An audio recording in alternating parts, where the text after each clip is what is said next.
Little Lord Fauntleroy, by Frances Hodgson Burnett. Chapter 8.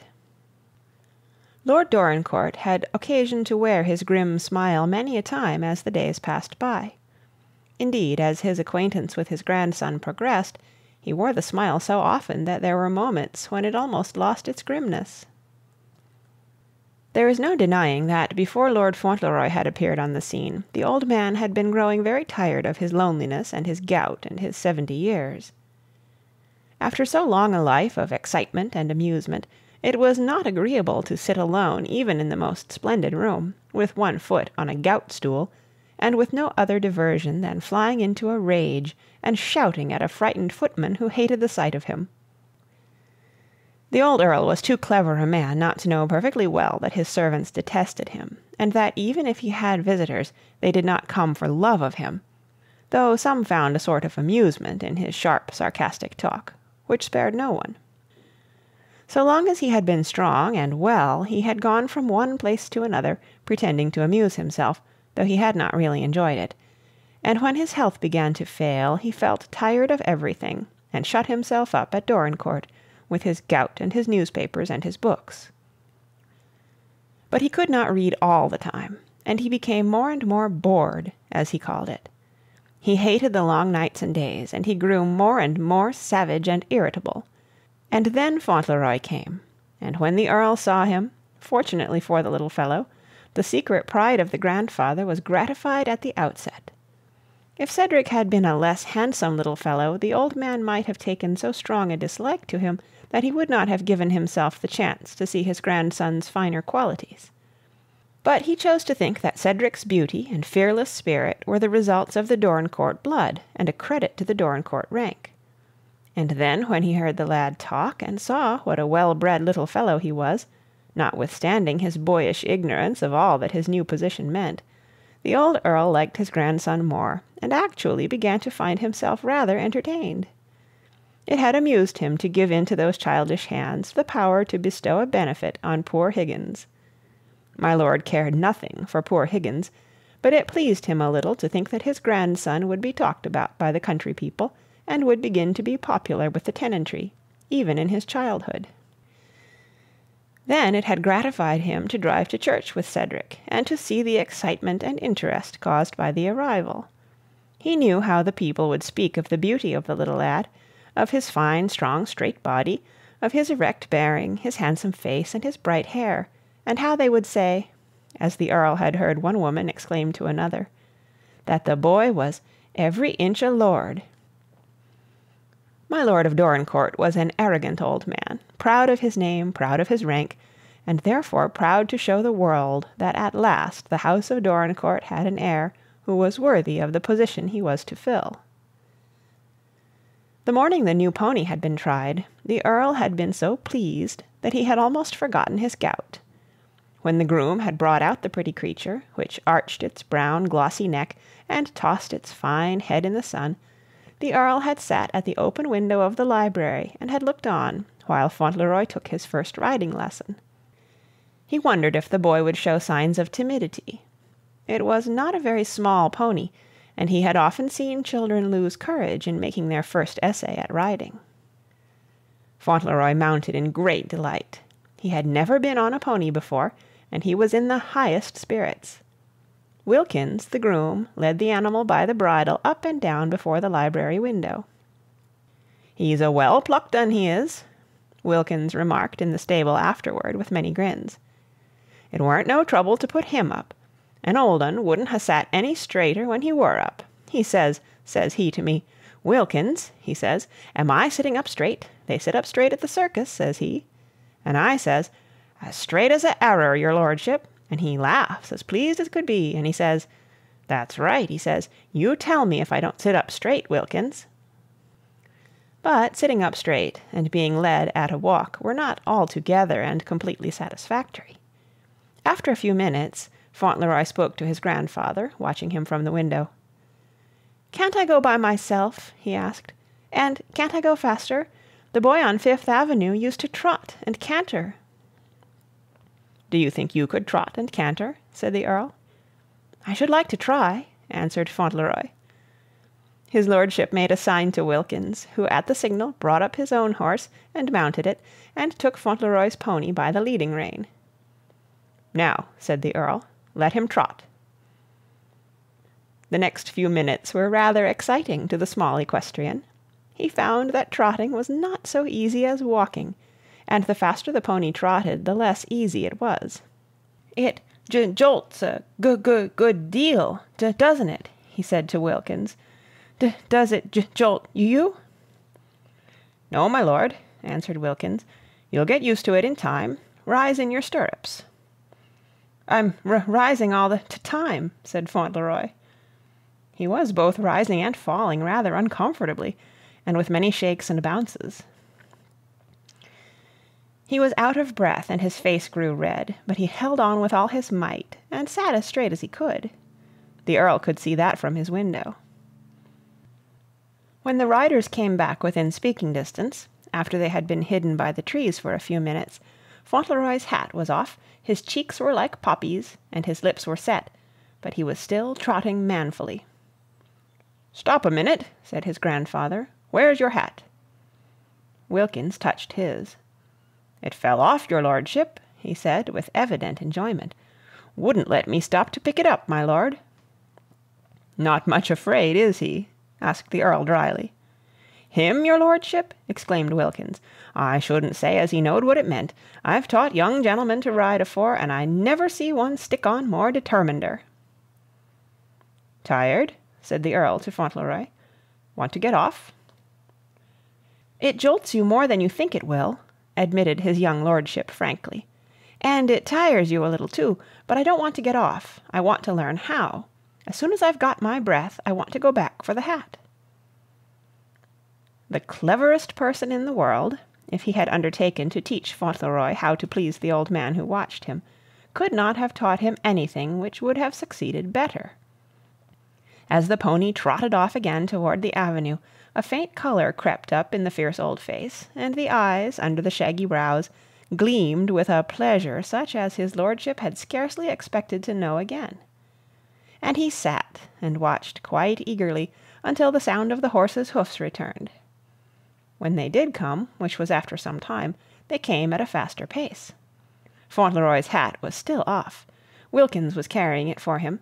His cheeks were redder than before, and his hair was flying about his ears, but he came at quite a brisk canter. "There!" he panted, as they drew up. "I cantered.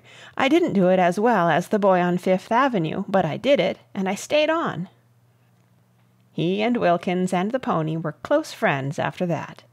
Scarcely a day passed in which the country people did not see them out together, cantering gaily on the high road or through the green lanes. The children in the cottages would run to the door to look at the proud little brown pony with the gallant little figure sitting so straight in the saddle, and the young lord would snatch off his cap and swing it at them and shout, "Hullo, good morning!" in a very unlordly manner, though with great heartiness. Sometimes he would stop and talk with the children, and once Wilkins came back to the castle with a story of how Fauntleroy had insisted on dismounting near the village school, so that a boy who was lame and tired might ride home on his pony. "And I'm blessed," said Wilkins, in telling the story at the stables, "I'm blessed if he'd hear of anything else. He wouldn't let me get down, because he said the boy mightn't feel comfortable on a big horse. And says he, 'Wilkins,' says he, 'that boy's lame and I'm not, and I want to talk to him too.' And up the lad has to get, and my lord trudges alongside of him with his hands in his pockets and his cap on the back of his head, a-whistling and talking as easy as you please. And when we come to the cottage, and the boy's mother come out all in a taking to see what's up, he whips off his cap, and says he, 'I've brought your son home, ma'am,' says he, 'because his leg hurt him, and I don't think that stick is enough for him to lean on, and I'm going to ask my grandfather to have a pair of crutches made for him.' And I'm blessed if the woman wasn't struck all of a heap, as well she might be. I thought I should ha' exploded myself." When the Earl heard the story, he was not angry, as Wilkins had been half afraid that he would be. On the contrary, he laughed outright, and called Fauntleroy up to him, and made him tell all about the matter from beginning to end, and then he laughed again. And actually, a few days later, the Dorincourt carriage stopped in the green lane before the cottage where the lame boy lived, and Fauntleroy jumped out and walked up to the door, carrying a pair of strong, light, new crutches, shouldered like a gun, and presented them to Mrs. Hartle (the lame boy's name was Hartle), with these words: "My grandfather's compliments, and, if you please, these are for your boy, and we hope he will get better." "I said your compliments," he explained to the Earl when he returned to the carriage. "You didn't tell me to, but I thought perhaps you forgot. That was right, wasn't it?" And the Earl laughed again, and did not say it was not. In fact, the two were becoming more intimate every day, and every day Fauntleroy's faith in his lordship's benevolence and virtue increased. He had no doubt whatever that his grandfather was the most amiable and generous of elderly gentlemen. Certainly he himself found his wishes gratified almost before they were uttered, and such gifts and pleasures were lavished upon him that he was sometimes almost bewildered by his own possessions. Apparently he was to have everything he wanted, and to do everything he wished to do. And though this would certainly not have been a very wise plan to pursue with all small boys, his young lordship bore it amazingly well. Perhaps, notwithstanding his sweet nature, he might have been somewhat spoiled by it, if it had not been for the hours he spent with his mother at Court Lodge. That best friend of his watched over him closely and tenderly. The two had many long talks together, and he never went back to the castle with her kisses on his cheeks without carrying in his heart some simple, pure words worth remembering. There was one thing, it is true, which puzzled the little fellow very much. He thought over the mystery of it much oftener than anyone supposed. Even his mother did not know how often he pondered on it. The Earl for a long time never suspected that he did so at all. But, being quick to observe, the little boy could not help wondering why it was that his mother and grandfather never seemed to meet. He had noticed that they never did meet. When the Dorincourt carriage stopped at Court Lodge, the Earl never alighted, and on the rare occasions of his lordship's going to church, Fauntleroy was always left to speak to his mother in the porch alone, or perhaps to go home with her. And yet, every day fruit and flowers were sent to Court Lodge from the hothouses at the castle. But the one virtuous action of the Earl's, which had set him upon the pinnacle of perfection in Cedric's eyes, was what he had done soon after that first Sunday, when Mrs. Errol had walked home from church unattended. About a week later, when Cedric was going one day to visit his mother, he found at the door, instead of the large carriage and prancing pair, a pretty little brougham and a handsome bay horse. "That is a present from you to your mother," said the Earl abruptly. "She cannot go walking about the country. She needs a carriage. The man who drives will take charge of it. It is a present from you." Fauntleroy's delight could but feebly express itself. He could scarcely contain himself until he reached the lodge. His mother was gathering roses in the garden. He flung himself out of the little brougham and flew to her. "Dearest," he cried, "could you believe it? This is yours. He says it is a present from me. It is your own carriage to drive everywhere in." He was so happy that she did not know what to say. She could not have borne to spoil his pleasure by refusing to accept the gift, even though it came from the man who chose to consider himself her enemy. She was obliged to step into the carriage, roses and all, and let herself be taken to drive, while Fauntleroy told her stories of his grandfather's goodness and amiability. They were such innocent stories that sometimes she could not help laughing a little, and then she would draw her little boy closer to her side and kiss him, feeling glad that he could see only good in the old man, who had so few friends. The very next day after that, Fauntleroy wrote to Mr. Hobbs. He wrote quite a long letter, and after the first copy was written, he brought it to his grandfather to be inspected. "Because," he said, "it's so uncertain about the spelling, and if you'll tell me the mistakes, I'll write it out again." This was what he had written. "My dear Mr. Hobbs, I want to tell you about my grandfather. He is the best Earl you ever knew. It is a mistake about Earls being tyrants. He is not a tyrant at all. I wish you knew him. You would be good friends. I am sure you would. He has the gout in his foot, and is a great sufferer, But he is so patient, I love him more every day, because no one could help loving an earl like that, who is kind to everyone in this world. I wish you could talk to him. He knows everything in the world. You can ask him any question. But he has never played baseball. He has given me a pony and a cart, and my mamma a beautiful carriage, and I have 3 rooms, and toys of all kinds. It would surprise you. You would like the castle and the park. It is such a large castle you could lose yourself, Wilkins tells me. Wilkins is my groom. He says there is a dungeon under the castle. It is so pretty, everything in the park would surprise you. There are such big trees, and there are deers and rabbits and games flying about in the cover. My grandfather is very rich, but he is not proud and orty, as you thought earls always were. I like to be with him. The people are so polite and kind. They take off their hats to you, and the women make curtsies, and sometimes say, God bless you. I can ride now, but at first it shook me when I trotted. My grandfather let a poor man stay on his farm when he could not pay his rent, and Mrs. Mellon went to take wine and things to his sick children. I should like to see you, and I wish Dearest could live at the castle, but I am very happy when I don't miss her too much, and I love my grandfather. Everyone does. Please write soon. Your affectionate old friend, Cedric Errol. P.S. No one is in the dungeon. My grandfather never had anyone languishing in there. P.S. He is such a good earl. He reminds me of you. He is a universal favorite. Do you miss your mother very much? Asked the earl when he had finished reading this. Yes, said Fauntleroy. I miss her all the time. He went and stood before the earl and put his hand on his knee, looking up at him. You don't miss her, do you? He said. I don't know her, answered his lordship rather crustily. I know that, said Fauntleroy, and that's what makes me wonder. She told me not to ask you any questions, and I won't, but sometimes I can't help thinking, you know, and it makes me all puzzled. But I'm not going to ask any questions. And when I miss her very much, I go and look out of my window to where I see her light shine for me every night through an open place in the trees. It is a long way off, but she puts it in her window as soon as it is dark, and I can see it twinkle far away, and I know what it says. What does it say? asked my lord.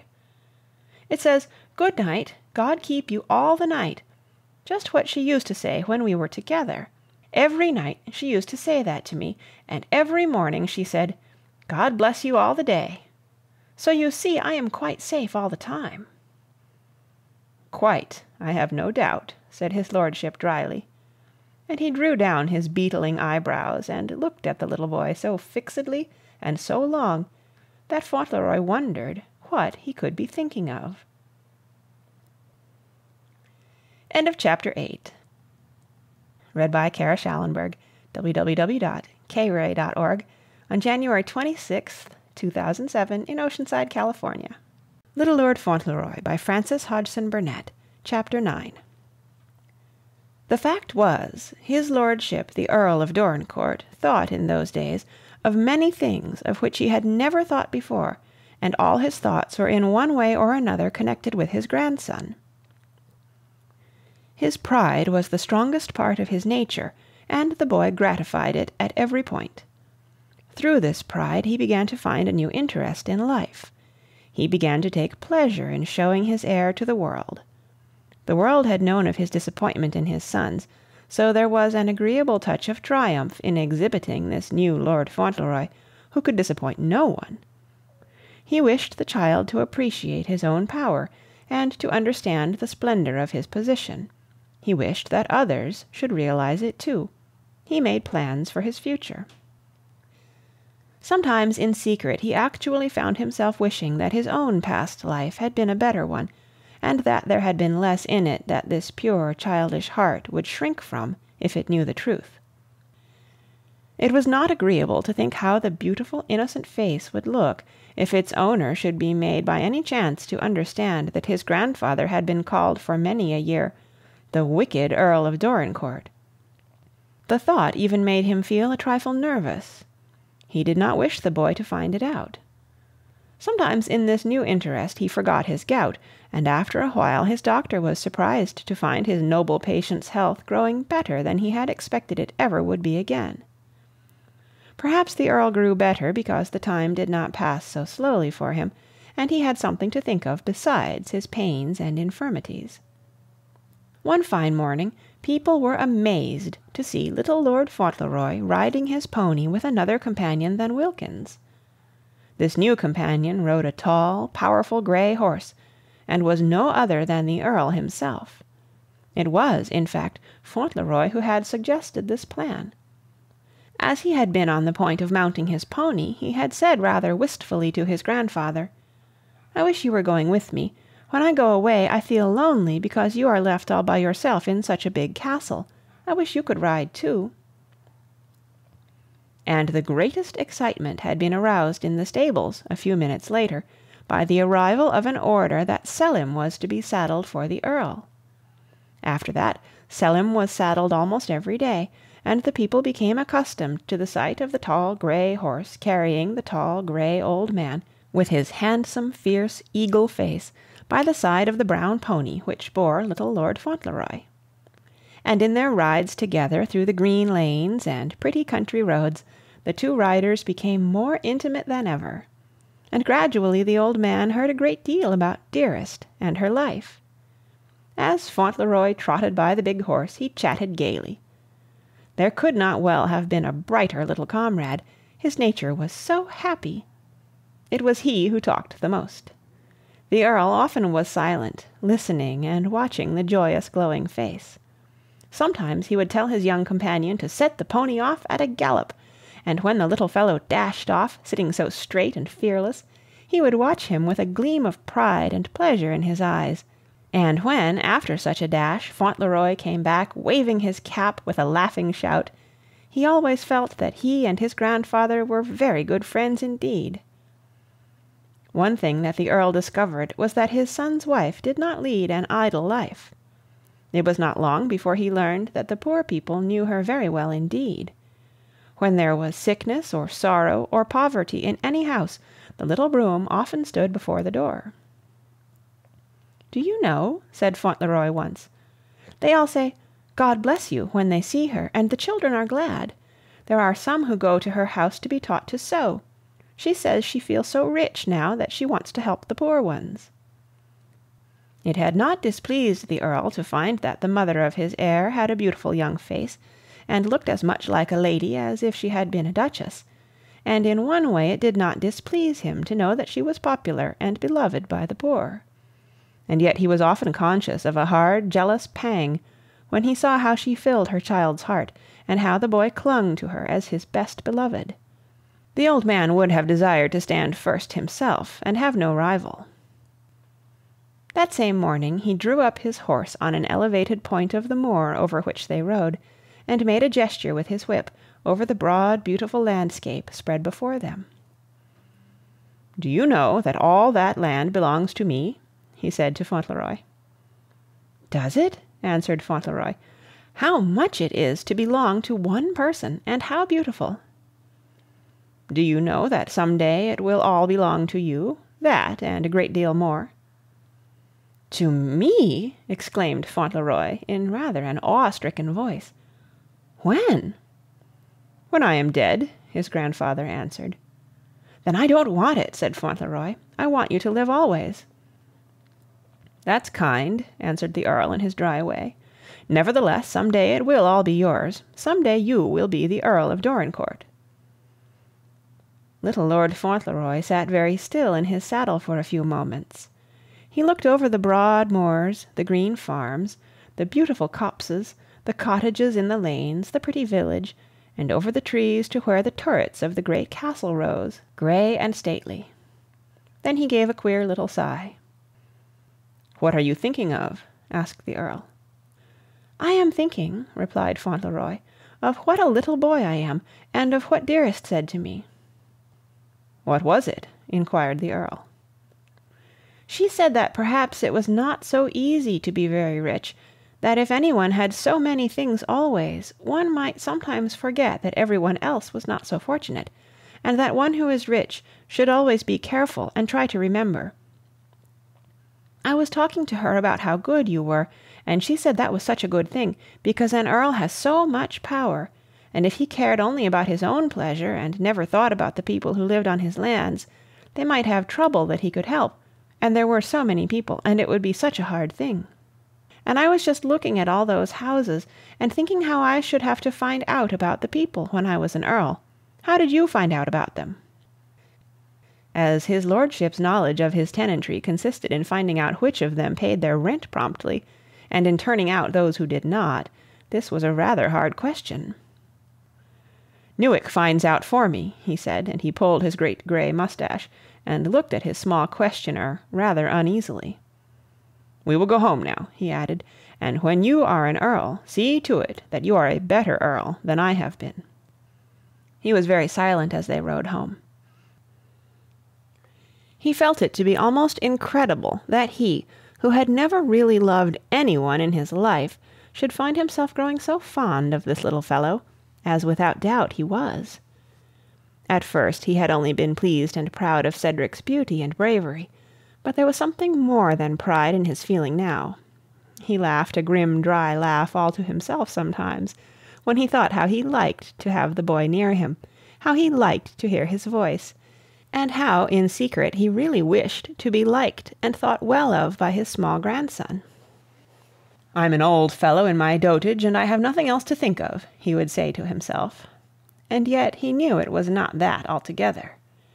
And if he had allowed himself to admit the truth, he would perhaps have found himself obliged to own that the very things which attracted him, in spite of himself, were the qualities he had never possessed, the frank, true, kindly nature, the affectionate trustfulness which could never think evil.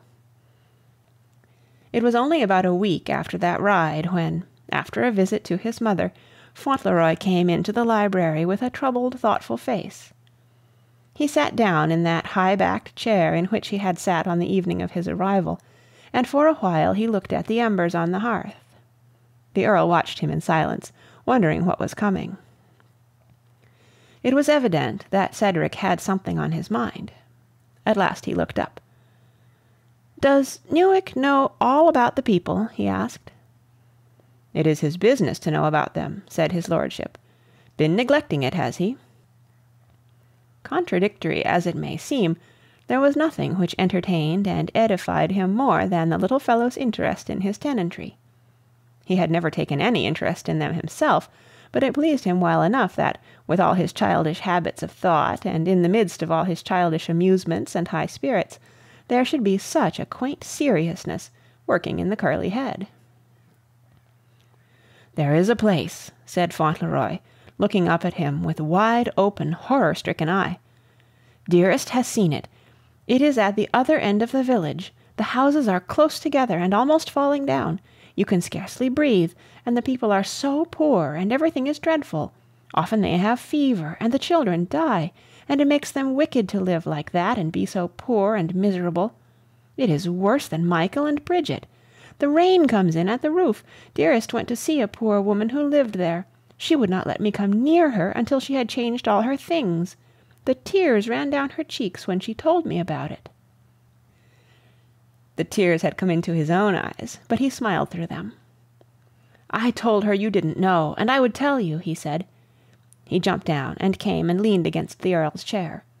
"You can make it all right," he said, "just as you made it all right for Higgins. You always make it all right for everybody. I told her you would, and that Newick must have forgotten to tell you."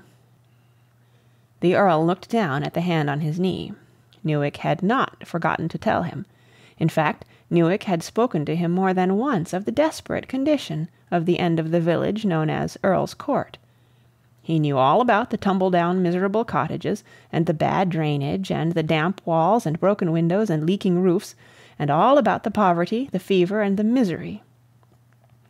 Mr. Mordaunt had painted it all to him in the strongest words he could use, and his lordship had used violent language in response, and when his gout had been at the worst, he said that the sooner the people of Earl's Court died and were buried by the parish, the better it would be, and there was an end of the matter.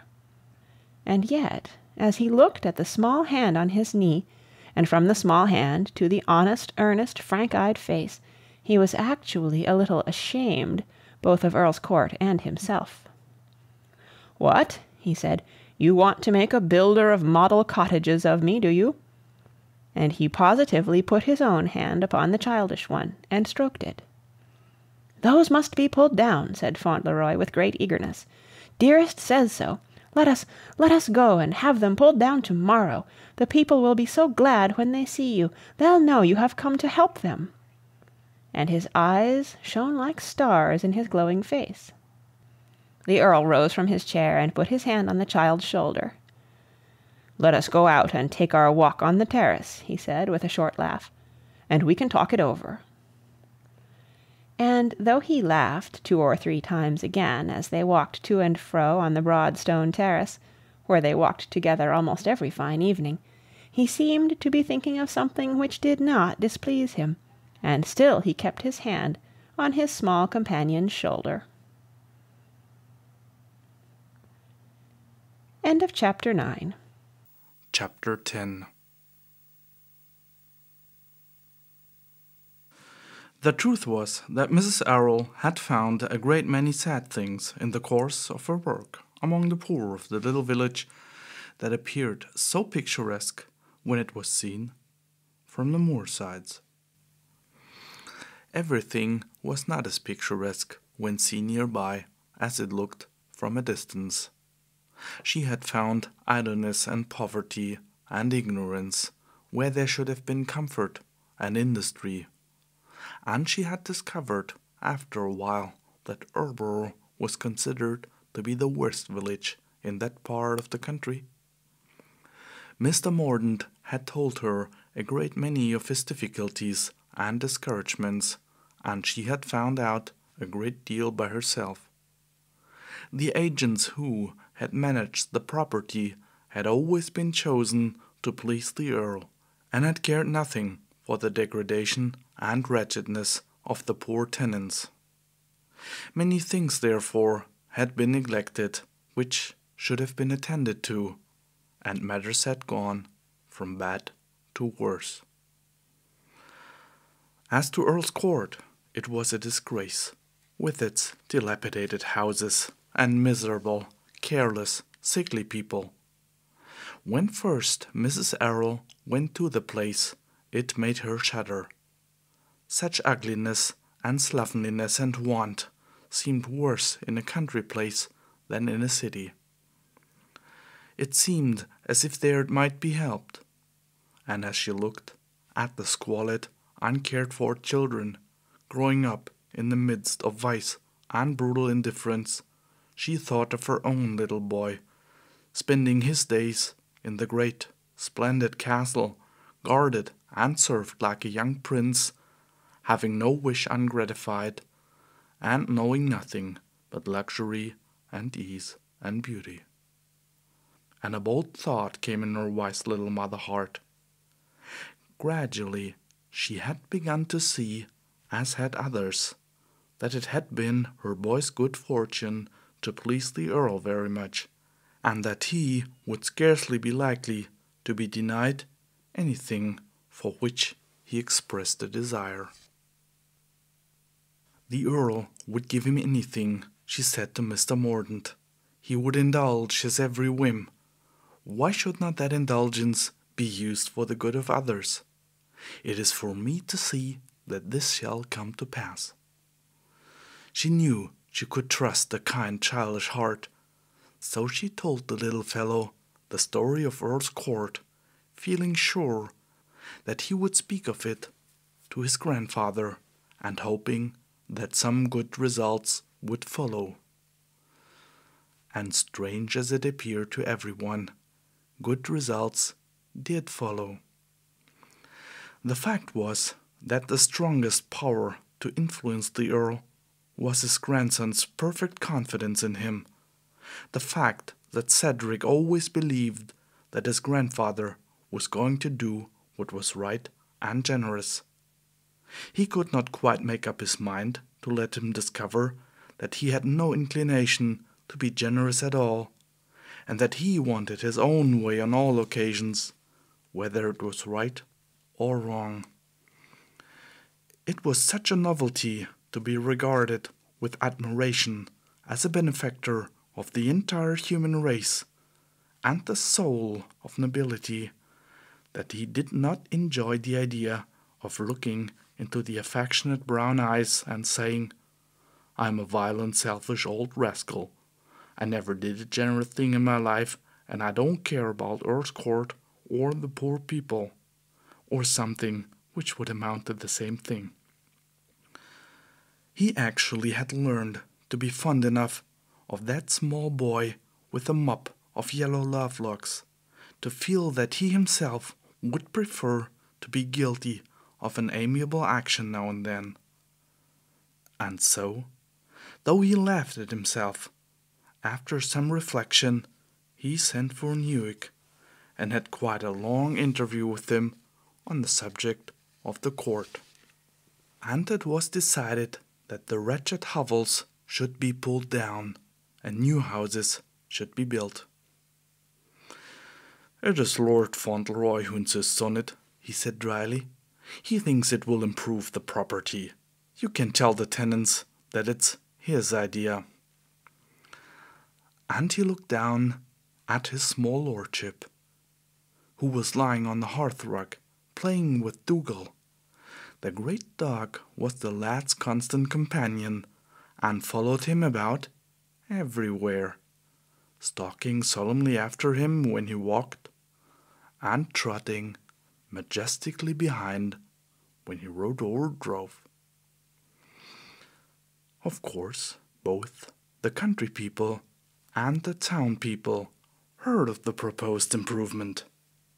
At first many of them would not believe it, but when a small army of workmen arrived and commenced pulling down the crazy, squalid cottages, people began to understand that little Lord Fauntleroy had done them a good turn again, and that through his innocent interference the scandal of Earl's Court had at last been removed.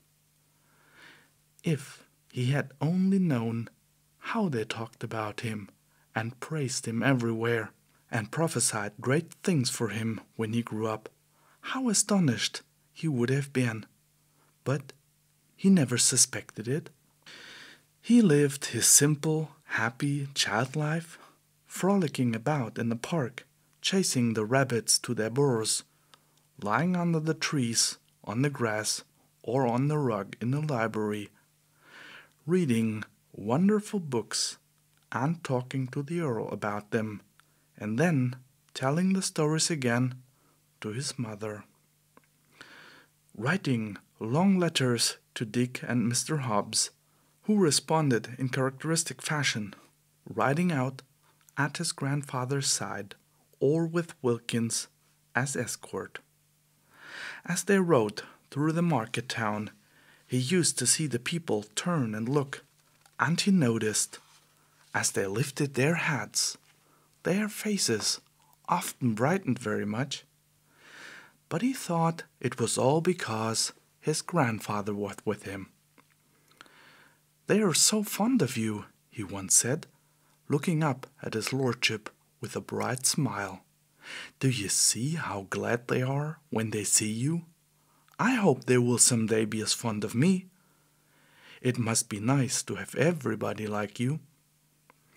And he felt quite proud to be the grandson of so greatly admired and beloved an individual. When the cottages were being built, the lad and his grandfather used to ride over to Earl's Court together to look at them, and Fauntleroy was full of interest. He would dismount from his pony and go and make acquaintance with the workmen, asking them questions about building and bricklaying, and telling them things about America. After 2 or 3 such conversations, he was able to enlighten the Earl on the subject of brickmaking as they rode home. "I always like to know about things like those," he said, "because you never know what you're coming to." When he left them, the workmen used to talk him over among themselves, and laugh at his odd innocent speeches, but they liked him, and liked to see him stand among them, talking away with his hands in his pockets, his hat pushed back on his curls, and his small face full of eagerness. "He's a rare un," they used to say, "and a nice little outspoken chap too. Not much oath bad stock in him." And they would go home and tell their wives about him, and the women would tell each other. And so it came about that almost everyone talked of or knew some story of little Lord Fauntleroy. And gradually almost everyone knew that the wicked Earl had found something he cared for at last, something which had touched and even warmed his bitter old heart. But no one knew quite how much it had been warmed, and how day by day the old man found himself caring more and more for the child, who was the only creature that had ever trusted him. He found himself looking forward to the time when Cedric would be a young man, strong and beautiful, with life all before him, but having still that kind heart and the power to make friends everywhere. And the Earl wondered what the lad would do, and how he would use his gifts. Often, as he watched the little fellow lying upon the hearth, conning some big book, the light shining on the bright young head, his old eyes would gleam, and his cheek would flush. "The boy can do anything," he would say to himself, "anything." He never spoke to anyone else of his feeling for Cedric. When he spoke of him to others, it was always with the same grim smile. But Fauntleroy soon knew that his grandfather loved him, and always liked him to be near to his chair if there were in the library, opposite to him at table, or by his side when he rode or drove or took his evening walk on the broad terrace.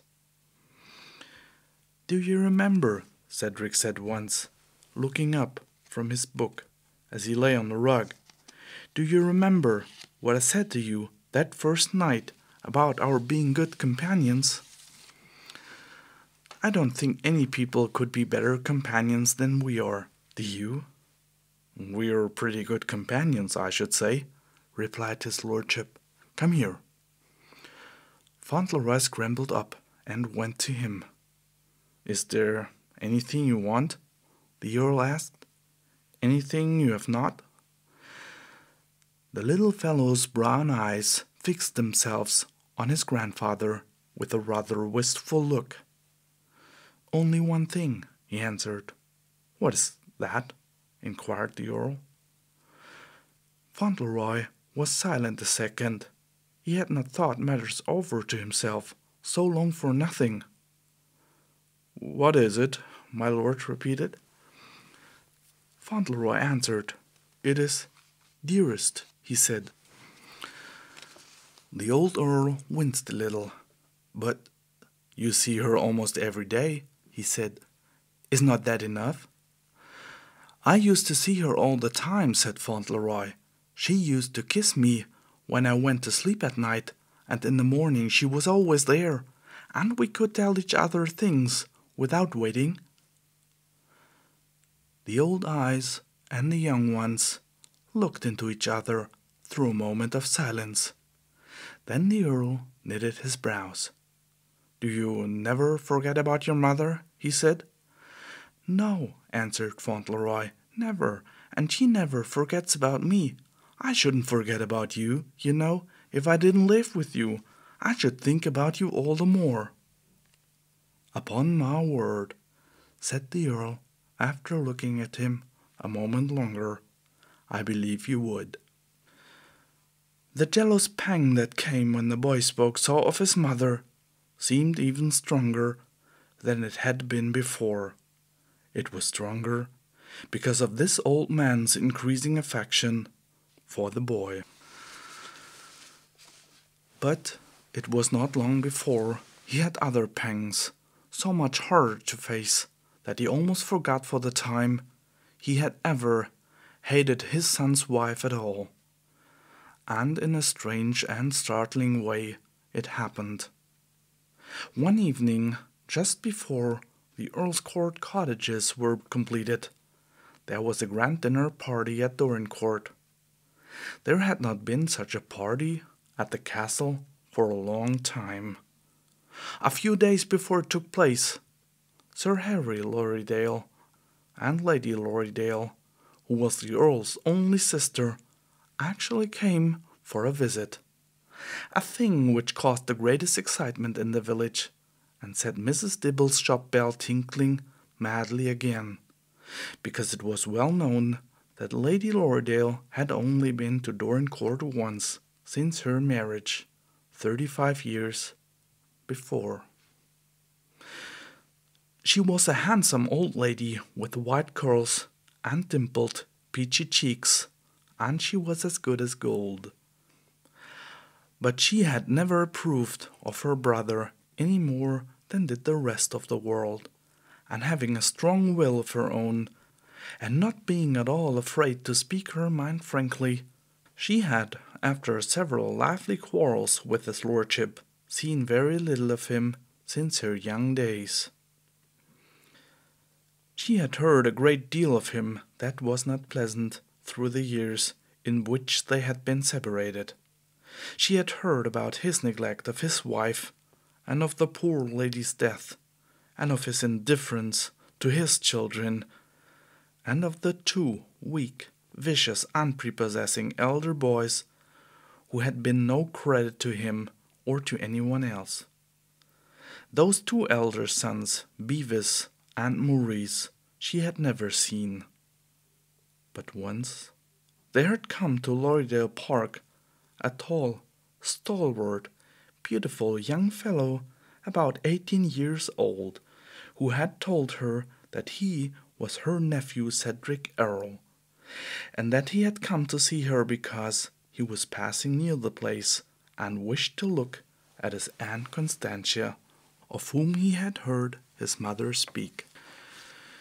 Lady Lorridaile's kind heart had warmed through and through at the sight of the young man, and she had made him stay with her a week, and petted him, and made much of him, and admired him immensely. He was so sweet-tempered, light-hearted, spirited a lad, that when he went away she had hoped to see him often again, but she never did, because the Earl had been in a bad humor when he went back to Dorincourt, and had forbidden him ever to go to Lorridaile Park again.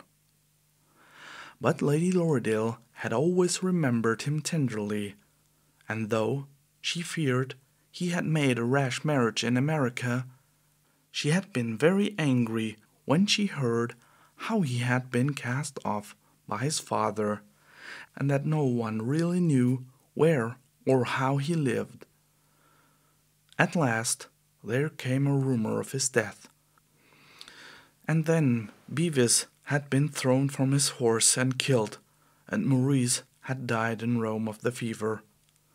And soon after came the story of the American child, who was to be found and brought home as Lord Fauntleroy, probably to be ruined as the others were, she said to her husband, unless his mother is good enough and has a will of her own to help her to take care of him.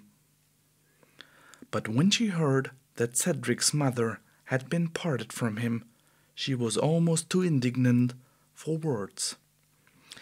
"It is disgraceful, Harry," she said. "Fancy a child of that age being taken from his mother and made the companion of a man like my brother.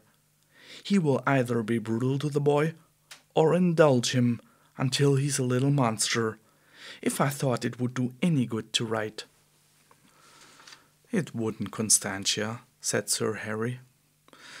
"I know it wouldn't," she answered. "I know his lordship, the Earl of Dorincourt, too well, but it is outrageous." Not only the poor people and farmers heard about little Lord Fauntleroy, others knew him. He was talked about so much, and there were so many stories of him, of his beauty, his sweet temper, his popularity, and his growing influence over the Earl, his grandfather, that rumours of him reached the gentry at their country places, and he was heard of in more than one county of England. People talked about him at the dinner tables. Ladies pitied his young mother and wondered if the boy were as handsome as he was said to be, and men who knew the Earl and his habits laughed heartily at the stories of the little fellow's belief in his lordship's amiability. Sir Thomas Asshe of Asshaw Hall, being in Erleboro one day, met the Earl and his grandson riding together, and stopped to shake hands with my lord and congratulate him on his change of looks and on his recovery from the gout. "And you know," he said when he spoke of the incident afterward, "the old man looked as proud as a turkey cock, and upon my word, I don't wonder, for a handsomer, finer lad than his grandson I never saw. As straight as a dart, and sat his pony like a young trooper." And so, by degrees, Lady Lorridaile, too, heard of the child. She heard about Higgins, and the lame boy, and the cottages at Earl's Court, and a score of other things, and she began to wish to see the little fellow. And just as she was wondering how it might be brought about, to her utter astonishment, she received a letter from her brother inviting her to come with her husband to Dorincourt. "It seems incredible," she exclaimed. "I've heard it said that the child has worked miracles, and I begin to believe it. They say my brother adores the boy and can scarcely endure to have him out of sight, and he's so proud of him. Actually, I believe he wants to show him to us." And she accepted the invitation at once.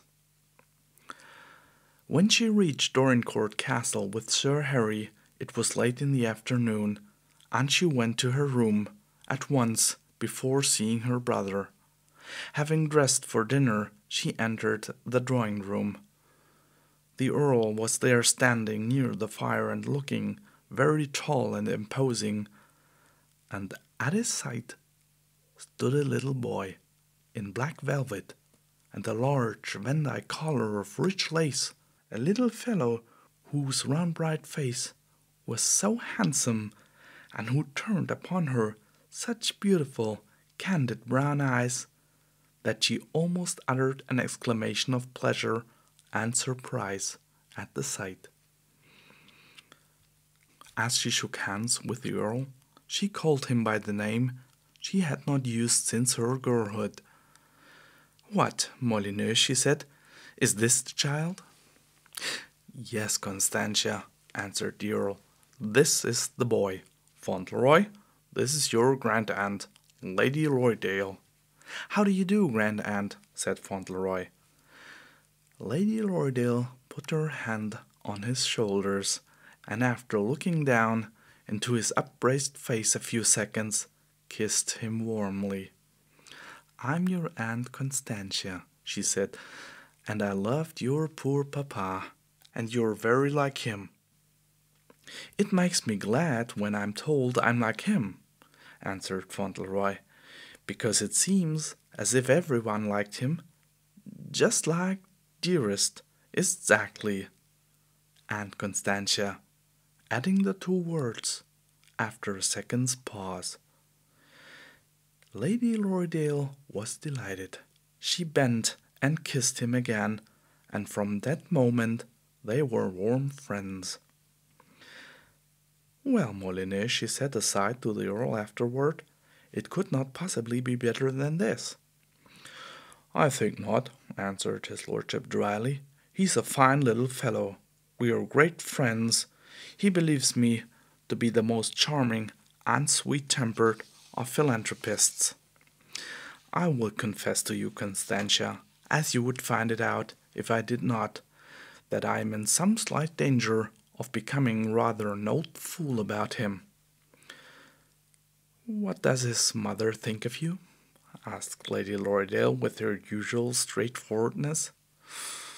"I have not asked her," answered the Earl, slightly scowling. "Well," said Lady Lorridaile, "I will be frank with you at the outset, Molyneux, and tell you I don't approve of your course, and that it is my intention to call on Mrs. Errol as soon as possible. So, if you wish to quarrel with me, you had better mention it at once. What I hear of the young creature makes me quite sure that her child owes her everything. We were told, even at Lorridaile Park, that your poor tenants adore her already."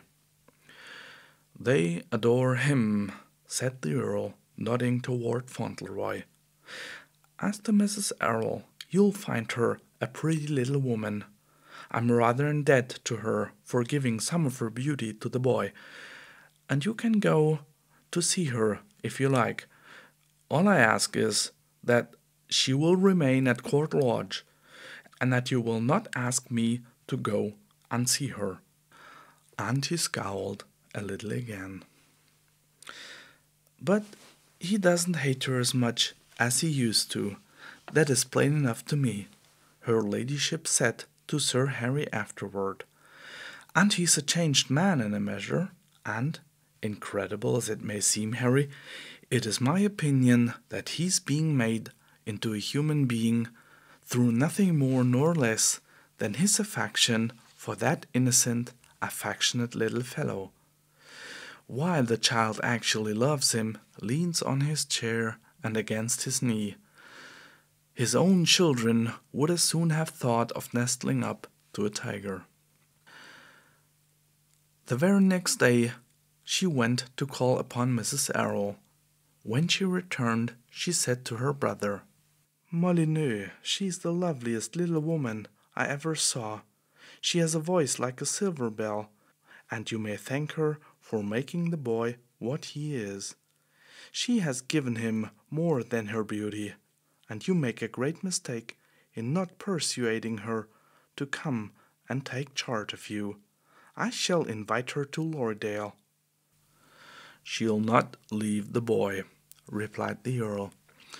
"I must have the boy too," said Lady Lorridaile, laughing. But she knew Lord Fauntleroy would not be given up to her, and each day she saw more clearly how closely those two had grown to each other, and how all the proud, grim old man's ambition and hope and love centered themselves in the child, and how the warm, innocent nature returned his affection with most perfect trust and good faith. She knew, too, that the prime reason for the great dinner party was the Earl's secret desire to show the world his grandson and heir, and to let people see that the boy, who had been so much spoken of and described, was even a finer little specimen of boyhood than rumor had made him. Bevis and Maurice were such a bitter humiliation to him, she said to her husband. Everyone knew it. He actually hated them. His pride has full sway here. Perhaps there was not one person who accepted the invitation without feeling some curiosity about little Lord Fauntleroy and wondering if he would be on view.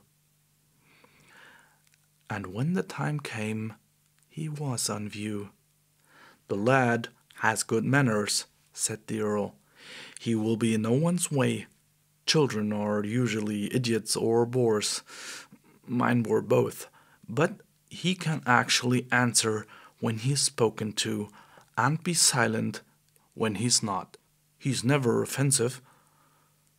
But he was not allowed to be silent very long. Everyone had something to say to him. The fact was, they wished to make him talk. The ladies petted him and asked him questions, and the men asked him questions too, and joked with him, as the man on the steamer had done when he crossed the Atlantic. Fauntleroy did not quite understand why they laughed so sometimes when he answered them, but he was so used to seeing people amused when he was quite serious that he did not mind. He thought the whole evening delightful. The magnificent rooms were so brilliant with lights, and there were so many flowers. The gentlemen seemed so gay, and the ladies wore such beautiful, wonderful dresses and such sparkling ornaments in their hair and on their necks.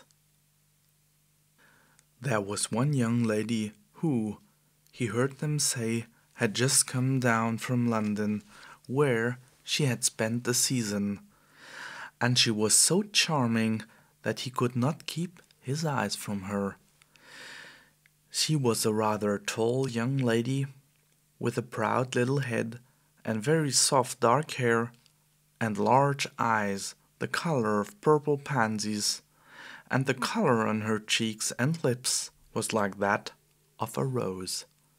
She was dressed in a beautiful white dress and had pearls around her throat. There was one strange thing about this young lady. So many gentlemen stood near her and seemed anxious to please her that Fauntleroy thought she must be something like a princess. He was so much interested in her that, without knowing it, he drew nearer and nearer to her, and at last she turned and spoke to him. "Come here, Lord Fauntleroy," she said, smiling, "and tell me why you look at me so." "I was thinking how beautiful you are," his young lordship replied. Then all the gentlemen laughed outright, and the young lady laughed a little too, and the rose color in her cheeks brightened. "Ah, Fauntleroy," said one of the gentlemen who had laughed most heartily, "make the most of your time. When you're older, you will not have the courage to say that." "But nobody could help saying it," said Fauntleroy sweetly. "Could you help it? Do you think she's pretty too?" "We are not allowed to say what we think," said the gentleman, while the rest laughed more than ever. But the beautiful young lady, her name was Miss Vivian Herbert, put out her hand and drew Cedric to her side, looking prettier than before, if possible. "Lord Fauntleroy shall say what he thinks," she said. "I'm much obliged to him. I'm sure he thinks what he says." And she kissed him on his cheek. "I think you're prettier than anyone I ever saw," said Fauntleroy, looking at her with innocent, admiring eyes. "Except Dearest, of course. I couldn't think anyone quite as pretty as Dearest. I think she's the prettiest person in the world." "I'm sure she is," said Miss Vivian Herbert, and she laughed and kissed his cheek again. She kept him by her side a great part of the evening, and the group of which they were the center was very gay. He did not know how it happened, but before long he was telling them all about America, and the Republican rally, and Mr. Hobbs, and Dick, and in the end he proudly produced from his pocket Dick's parting gift, the red silk handkerchief. "I put it in my pocket tonight because it was a party," he said. "I thought Dick would like me to wear it at a party." And queer as the big flaming spotted thing was, there was a serious, affectionate look in his eyes, which prevented his audience from laughing very much. "You see, I like it," he said, "because Dick is my friend." But though he was talked to so much, as the Earl had said, he was in no one's way. He could be quiet and listen when others talked, and so no one found him tiresome. A slight smile crossed more than one face when several times he went and stood near his grandfather's chair, or sat on a stool close to him, watching him and absorbing every word he uttered with the most charmed interest. Once he stood so near the chair's arm that his cheek touched the Earl's shoulder, and his lordship, detecting the general smile, smiled a little himself. He knew what the lookers-on were thinking, and he felt some secret amusement in their seeing what good friends he was with this youngster, who might have been expected to share the popular opinion of him. Mr. Havisham had been expected to arrive in the afternoon, but strange to say, he was late.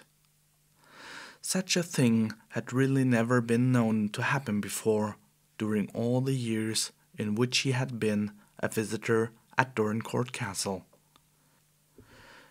He was so late that the guests were on the point of rising to go in to dinner when he arrived. When he approached his host, the Earl regarded him with amazement. He looked as if he had been hurried or agitated. His dry, keen old face was actually pale. "I was detained," he said in a low voice to the Earl, "by an extraordinary event." It was as unlike the methodic old lawyer to be agitated by anything as it was to be late. But it was evident that he had been disturbed. At dinner he ate scarcely anything, and 2 or 3 times when he was spoken to, he started as if his thoughts were far away. At dessert, when Fauntleroy came in, he looked at him more than once, nervously and uneasily. Fauntleroy noted the look and wondered at it. He and Mr. Havisham were on friendly terms, and they usually exchanged smiles. The lawyer seemed to have forgotten to smile that evening. The fact was, he forgot everything but the strange and painful news he knew he must tell the Earl before the night was over. The strange news which he knew would be so terrible a shock, and which would change the face of everything. As he looked about at the splendid rooms and the brilliant company, at the people gathered together, he knew more that they might see the bright-haired little fellow near the Earl's chair than for any other reason. As he looked at the proud old man and at little Lord Fauntleroy smiling at his side, he really felt quite shaken, notwithstanding that he was a hardened old lawyer. What a blow it was that he must deal them. He did not exactly know how the long, superb dinner ended. He sat through it as if he were in a dream, and several times he saw the Earl glance at him in surprise.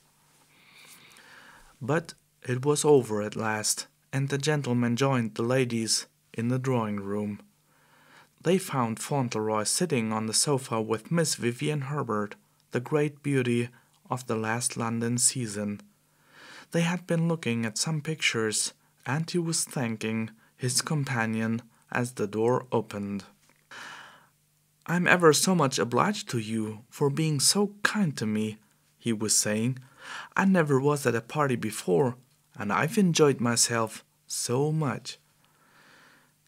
He had enjoyed himself so much that when the gentlemen gathered about Miss Herbert again and began to talk to her, as he listened and tried to understand their laughing speeches, his eyelids began to droop. They drooped until they covered his eyes 2 or 3 times, and then the sound of Miss Herbert's low, pretty laugh would bring him back, and he would open them again for about 2 seconds. He was quite sure he was not going to sleep, but there was a large yellow satin cushion behind him, and his head sank against it, and after a while his eyelids drooped for the last time. They did not quite even open when, as it seemed, After a long time, someone kissed him lightly on the cheek. It was Miss Vivian Herbert, who was going away, and she spoke to him softly. "Good night, little Lord Fauntleroy," she said. "Sleep well." And in the morning he did not know that he tried to open his eyes and had murmured sleepily, "Good night. I'm so glad I saw you. You're so pretty." He only had a very faint recollection of hearing the gentlemen laugh again, and of wondering why they did it. No sooner had the last guest left the room than Mr. Havisham turned from his place by the fire and stepped nearer to the sofa, where he stood looking down at the sleeping occupant. Little Lord Fauntleroy was taking his ease luxuriously. One leg crossed the other and swung over the edge of the sofa. One arm was flung easily above his head. The warm flush of healthful, happy, childish sleep was on his quiet face. His waving tangle of bright hair strayed over the yellow satin cushion. He made a picture well worth looking at. As Mr. Havisham looked at it, he put his hand up and rubbed his shaven chin with a harassed countenance. "Well, Havisham," said the Earl's harsh voice behind him. "What is it? It is evident something has happened. What was the extraordinary event, if I may ask?" Mr. Havisham turned from the sofa, still rubbing his chin. "It was bad news," he answered. "Distressing news, my lord. The worst of news. I'm sorry to be the bearer of it." The Earl had been uneasy for some time during the evening. As he glanced at Mr. Havisham, and when he was uneasy, he was always ill-tempered. "Why do you look so at the boy?" he exclaimed irritably. "You have been looking at him all the evening as if— See here now, why should you look at the boy, Havisham, and hang over him like some bird of ill omen? What has your news to do with Lord Fauntleroy?" "My lord," said Mr. Havisham, "I will waste no words. My news has everything to do with Lord Fauntleroy, and if we are to believe it, it is not Lord Fauntleroy who lies sleeping before us, but only the son of Captain Errol. And the present Lord Fauntleroy is the son of your son Bevis, and is, at this moment, in the lodging-house in London." The Earl clutched the arms of his chair with both his hands, until the veins stood out upon them. The veins stood out on his forehead too. His fierce old face was almost livid. "What do you mean?" he cried out. "You're mad! Whose lie is this?" "If it is a lie," answered Mr. Havisham, "it is painfully like the truth. A woman came to my chambers this morning. She said your son Bevis married her 6 years ago in London. She showed me her marriage certificate. They quarrelled a year after the marriage, and he paid her to keep away from him. She has a son 5 years old. She's an American of the lower classes, an ignorant person, and until lately she did not fully understand what her son could claim. She consulted a lawyer and found out that the boy was really Lord Fauntleroy, and the heir to the earldom of Dorincourt, and she of course insists on his claims being acknowledged." There was a movement of the curly head on the yellow satin cushion.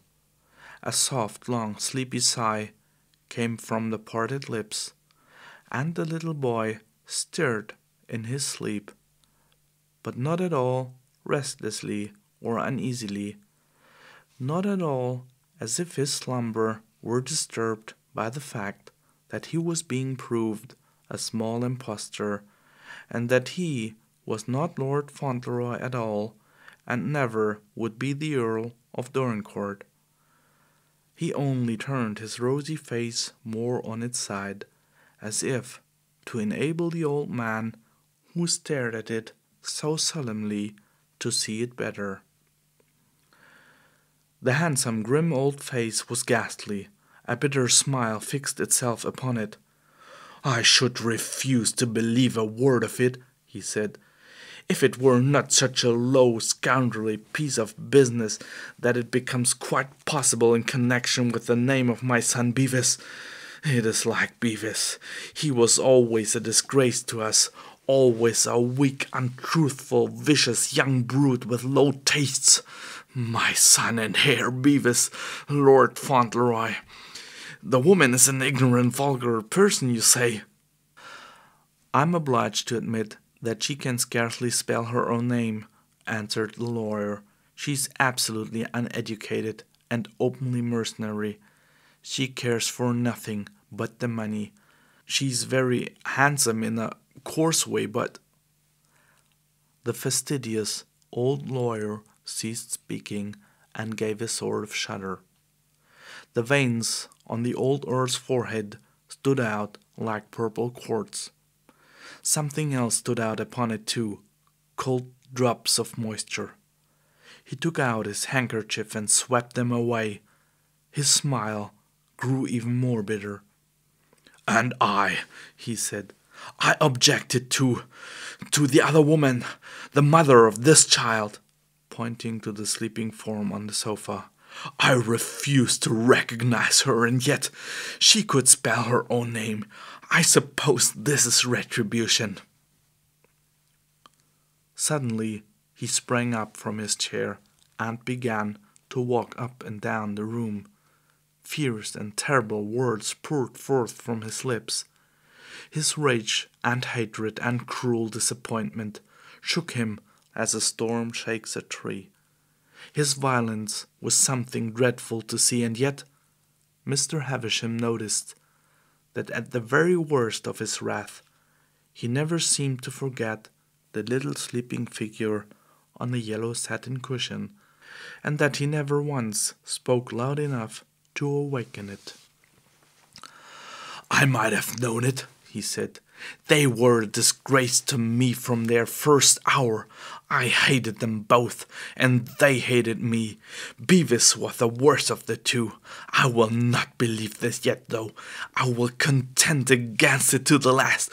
But it is like Bevis. It is like him." And then he raged again, and asked questions about the woman, about her proofs, and pacing the room, turned first white and then purple in his repressed fury. When at last he had learned all there was to be told, and knew the worst, Mr. Havisham looked at him with a feeling of anxiety. He looked broken and haggard and changed. His rages had always been bad for him, but this one had been worse than the rest, because there had been something more than rage in it. He came slowly back to the sofa at last and stood near it. "If anyone had told me I could be fond of a child," he said, his harsh voice low and unsteady, "I should not have believed them. I always detested children, my own more than the rest, and I am fond of this one. He's fond of me," with a bitter smile. "I am not popular, I never was, but he is fond of me. He never was afraid of me. He always trusted me. He would have filled my place better than I have filled it. I know that. He would have been an honor to the name." He bent down and stood a minute or so, looking at the happy sleeping face. His shaggy eyebrows were knitted fiercely, and yet, somehow, he did not seem fierce at all. He put up his hand, pushed the bright hair back from the forehead, and then turned away and rang the bell. When the largest footman appeared, he pointed to the sofa. "Take," he said, and then his voice changed a little. "Take Lord Fauntleroy to his room." End of Chapter 10.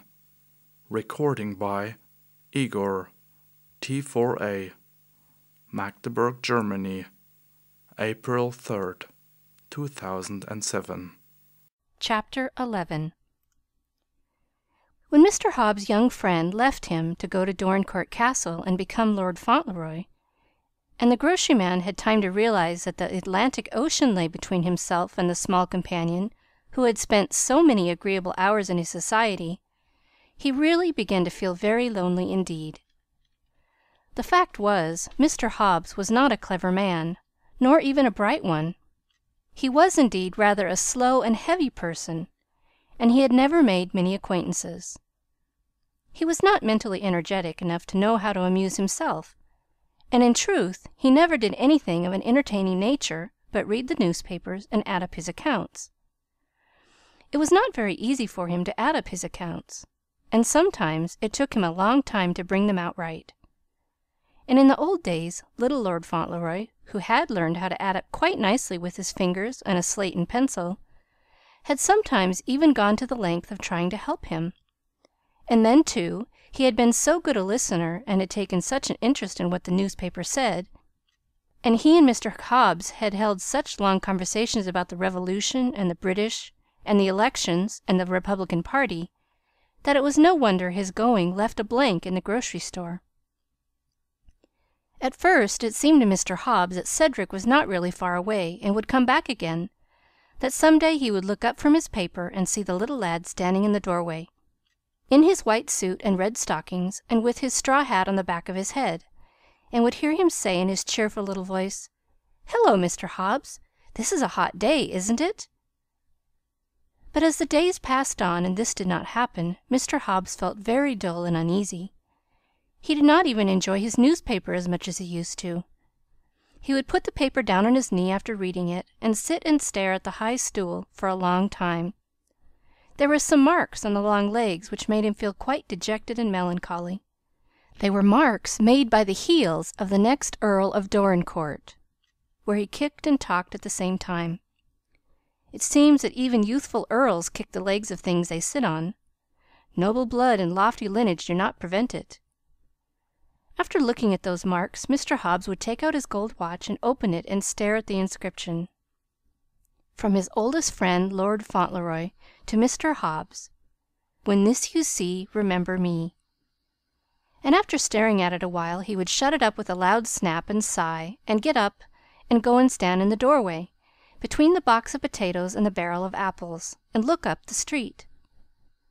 At night, when the store was closed, he would light his pipe and walk slowly along the pavement until he reached the house where Cedric had lived, on which there was a sign that read, "This house to let," and he would stop near it and look up and shake his head, and puff at his pipe very hard indeed, and after a while walk mournfully back again. This went on for 2 or 3 weeks before any new idea came to him. Being slow and ponderous, it always took him a long time to reach a new idea. As a rule, he did not like new ideas, but preferred old ones. After 2 or 3 weeks, however, during which, instead of getting better, matters really grew worse, a novel plan slowly and deliberately dawned upon him. He would go to see Dick.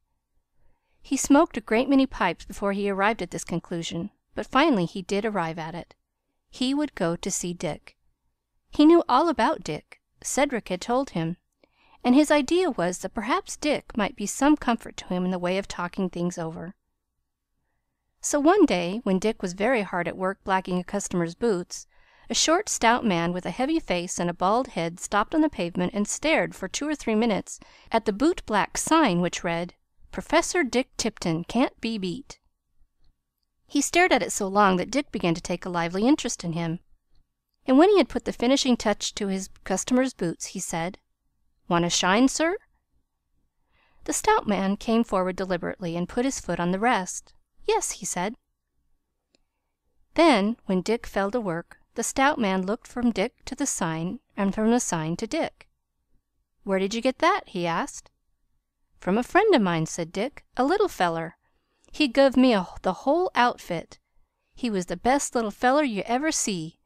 He's in England now, gone to be one of them lords." "Lord?" Lord?" asked Mr. Hobbs with ponderous slowness.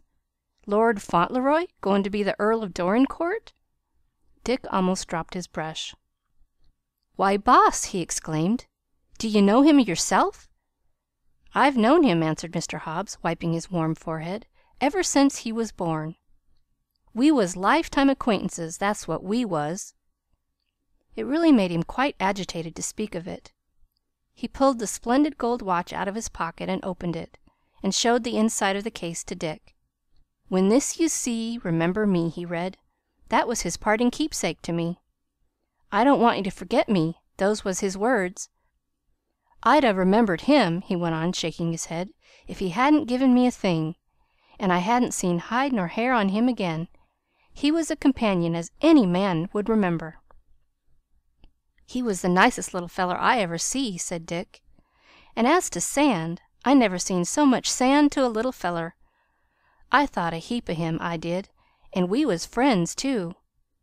We was sort o' chums from the fust, that little young un and me. I grabbed his ball from under a stage for him, and he never forgot it.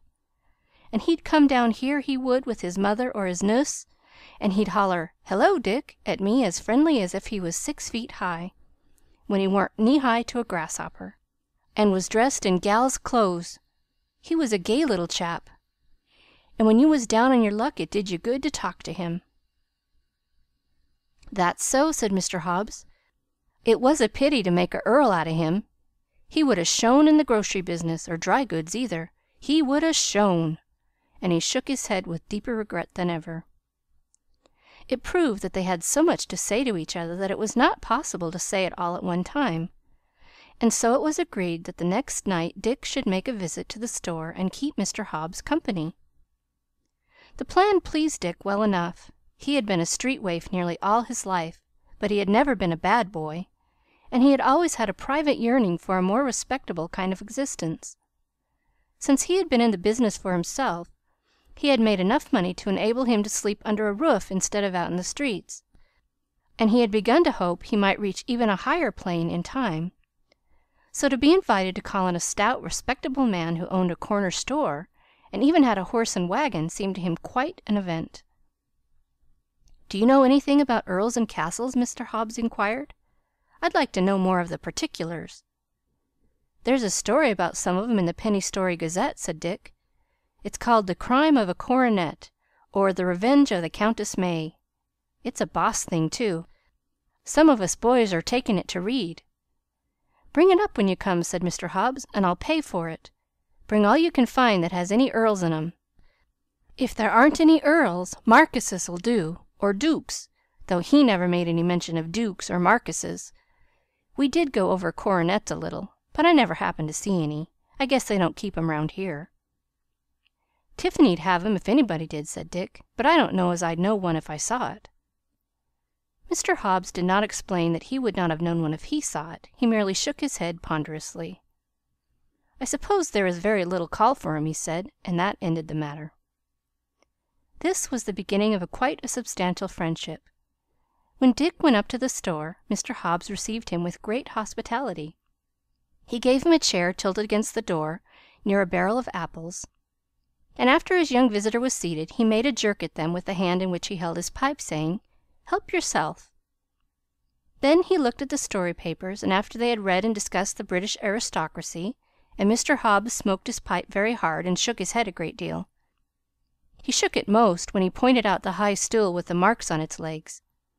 "There's his very kicks," he said impressively, "his very kicks. I sit and look at them by the hour. This is a world of ups, and it's a world of downs. Why, he'd set there and eat crackers out of a box and apples out of a barrel, and pitch his cores into the street, and now he's a lord a livin' in a castle. Them's a lord's kicks. There'll be a earl's kicks some day. Sometimes I says to myself, says I, well, I'll be jiggered." He seemed to derive a great deal of comfort from his reflections and Dick's visits. Before Dick went home, they had a supper in the small back room. They had crackers and cheese and sardines and other canned things out of the store, and Mr. Hobbs solemnly opened 2 bottles of ginger ale, and pouring out 2 glasses, proposed a toast. "Here's to him," he said, lifting his glass, "and may he teach 'em a lesson, earls and markises and dukes and all." After that night the two saw each other often, and Mr. Hobbs was much more comfortable and less desolate. They read the Penny Story Gazette and many other interesting things, and gained a knowledge of the habits of the nobility and gentry which would have surprised those despised classes if they had realized it. One day Mr. Hobbs made a pilgrimage to a bookstore downtown for the express purpose of adding to their library. He went to the clerk and leaned over the counter to speak to him. "I want," he said, "a book about earls." "What?" exclaimed the clerk. "A book," repeated the groceryman, "about earls." "I'm afraid," said the clerk, looking rather queer, "that we haven't what you want." "Haven't?" said Mr. Hobbs anxiously. "Well, say markises, then, or dukes." "I know of no such book," said the clerk. Mr. Hobbs was much disturbed. He looked down on the floor. Then he looked up. "None about female earls?" he inquired. "I'm afraid not," said the clerk with a smile. "Well," exclaimed Mr. Hobbs, "I'll be jiggered!" He was just going out of the store when the clerk called him back and asked if a story in which the nobility were chief characters would do. Mr. Hobbs said it would, if he could get an entire volume devoted to earls. So the clerk sold him a book called The Tower of London, written by Mr. Harrison Ainsworth, and he carried it home. When Dick came, they began to read it. It was a very wonderful and exciting book, and the scene was laid in the reign of the famous English Queen who is called by some people Bloody Mary. And as Mr. Hobbs heard of Queen Mary's deeds, and the habit she had of chopping people's heads off, putting them to the torture, and burning them alive, he became very much excited. He took his pipe out of his mouth and stared at Dick, and at last he was obliged to mop the perspiration from his brow with his red pocket handkerchief. "Well, he ain't safe," he said. "He ain't safe. If the women folks can sit up on their thrones and give the word for things like that to be done, who's to know what's happening to him at this very minute? He's no more safe than nothing. Just like a woman like that get mad, and no one's safe." "Well," said Dick, though he looked rather anxious himself, "you see, this 'ere 'un isn't the one that's bossin' things now. I know her name's Victory, and this 'un here in the book, her name's Mary." "So it is," said Mr. Hobbs, still mopping his forehead, "so it is. And the newspapers are not saying anything about any racks, thumbscrews, or stake burnin's, but still it doesn't seem as if 'twas safe for him over there with those queer folks. Why, they tell me they don't keep the 4th of July." He was privately uneasy for several days, and it was not until he received Fauntleroy's letter, and had read it several times, both to himself and to Dick, and had also read the letter Dick got around the same time, that he became composed again. But they both found great pleasure in their letters. They read and reread them, and talked them over, and enjoyed every word of them. And they spent days over the answers they sent, and read them over almost as often as the letters they had received. It was rather a labor for Dick to write his. All his knowledge of reading and writing he had gained during a few months when he had lived with his elder brother, and had gone to a night school. But being a sharp boy, he had made the most of that brief education, and had spelled out things in newspapers since then, and practiced writing with bits of chalk on pavements or walls or fences. He told Mr. Hobbs all about his life, and about his elder brother, who had been rather good to him after their mother died, when Dick was quite a little fellow. Their father had died some time before. The brother's name was Ben, and he had taken care of Dick as well as he could until the boy was old enough to sell newspapers and run errands. They had lived together, and as he grew older, Ben had managed to get along until he had quite a decent place in a store. "And then," exclaimed Dick with disgust, "blest if he didn't go and marry a gal! Just went and got spoony and hadn't any more sense left. Married her and set up housekeeping in 2 back rooms. And a hefty un she was, a regular tiger cat. She'd tear things to pieces when she got mad, and she was mad all the time. Had a baby just like her, yelled day and night, and if I didn't have to tend it, and when it screamed she'd fire things at me. She fired a plate at me one day and hit the baby, cut its chin. Doctor said he'd carry the mark till he died. Nice mother she was. Cracky. But didn't we have a time, Ben and meself, and the young un. She was mad at Ben because he didn't make money faster. and last he went out west with a man to set up a cattle ranch, and hadn't been gone a week 'fore one night I got home from sellin' my papers, and the rooms was locked up and empty, and the woman of the house, she told me Mina'd gone shown a clean pair o' heels. Some one else said she'd gone across the water to be nuss to a lady as had a little baby too. Never heard a word of her since, nuther has Ben. If I'd 'a' been him I would 'a' fretted a bit, and I guess he didn't. But he thought a heap o' her at the start. Tell you, he was spoons on her. She was a daisy lookin' gal, too, when she was dressed up and not mad. She'd big black eyes and black hair down to her knees. She'd make it into a rope as big as your arm and twist it round and round her head, and I tell you her eyes 'd snap. Folks used to say she was part Italian. Said her mother or father'd come from there, and it made her queer. I tell you, she was one of 'em, she was." He often told Mr. Hobbs stories of her and of his brother Ben, who, since his going out west, had written once or twice to Dick. Ben's luck had not been good, and he had wandered from place to place, but at last he had settled on a ranch in California, where he was at work at the time when Dick became acquainted with Mr. Hobbs. "That gal," said Dick one day, "she took all the grit out of him. I couldn't help feelin' sorry for him sometimes." They were sittin' in the store doorway together, and Mr. Hobbs was fillin' his pipe. "He oughtn't to have married," he said solemnly, as he rose to get a match. "Women, I never could see any use in 'em, myself." As he took the match from its box, he stopped and looked down on the counter. "Why," he said, "if here isn't a letter! I didn't see it before. The postman must have laid it down when I wasn't noticin', or the newspaper slipped over it." He picked it up and looked at it carefully. "It's from him!" he exclaimed. "That's the very one it's from." He forgot his pipe altogether. He went back to his chair quite excited, and took his pocket knife and opened the envelope. "I wonder what news there is this time," he said. And then he unfolded the letter and read as follows: "Dorincourt Castle. My dear Mr. Hobbs, I write this in a great hurry, because I have something curious to tell you. I know you will be very much surprised, my dear friend, when I tell you. It is all a mistake, and I'm not a lord, and I shall not have to be an earl. There is a lady which was married to my Uncle Beavis, who is dead, and she has a little boy, and he is Lord Fauntleroy, because that is the way it is in England. The earl's eldest son's little boy is the earl if everybody else is dead. I mean if his father and grandfather are dead. My grandfather is not dead, but my Uncle Beavis is, and so his boy is Lord Fauntleroy. And I am not, because my papa was the youngest son, and my name is Cedric Errol, like it was when I was in New York. And all the things will belong to the other boy. I thought at first I should have to give him my pony and cart, but my grandfather says I need not.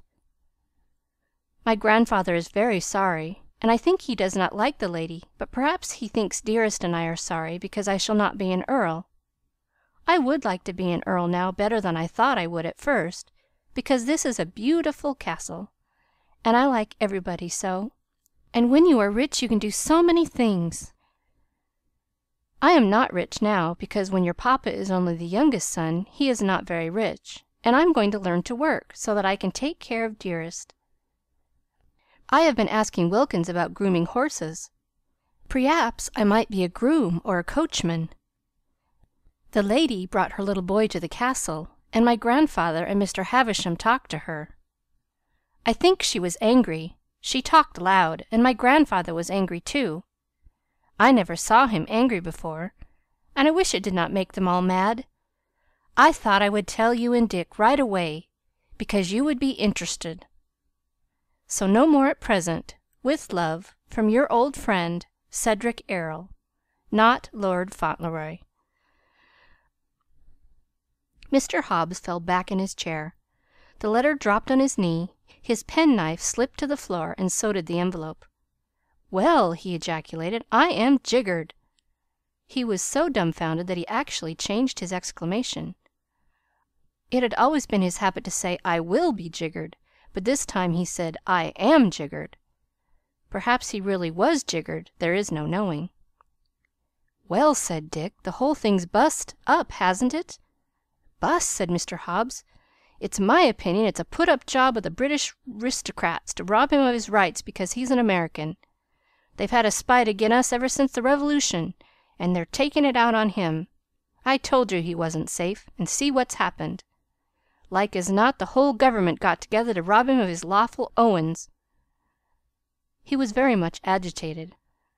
He had not approved of the change in his young friend's circumstances at first, but lately he had become more reconciled to it.